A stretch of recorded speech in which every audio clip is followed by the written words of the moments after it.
City of Asheville is under a state of emergency after days of protesting, which did leave behind graffiti and some damage. 7 News' Kimberly Brown is there with a look at what's happening right now.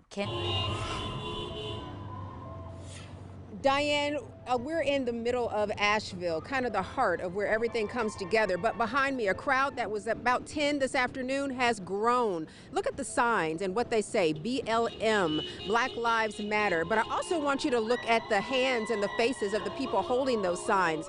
Most of them Caucasian, all of them wanting Black lives to matter and wanting to send a message. But not everybody's happy with them protesting. Go home. As long as y'all stay here, guess what's going to happen? The looters are coming back. Bobby Allen asking even peaceful protesters to end their mission and to leave before rioters come back to join them. But for DELANEY Mills and crew, it's important to speak out now. I think people are just angry and they're seeing what's happening. They're seeing this violence being carried out every single day and just people acting like it's normal. This gentleman who is on a bike, I don't know if you can see him, but he has literally been keeping watch in front of the store and preventing people from going in and looting. That's LEXI DIYESO talking in real time, watching the security cameras at her store Tuesday evening. She's since met the man who kept the store from being vandalized. I'm just so incredibly thankful, and it just shows in the face of a lot of bad that there's just still so much good. While DIYESO and other business owners are left to clean up, Allen says the casualty list for this rally is far too high.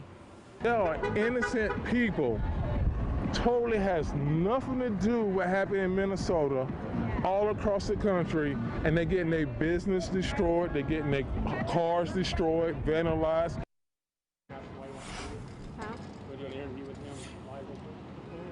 And we are back live. Now, this restaurant here boarded up. This gentleman actually doing this mural. He said that he just wanted to come out and paint this mural just to pay homage to the man who lost his life.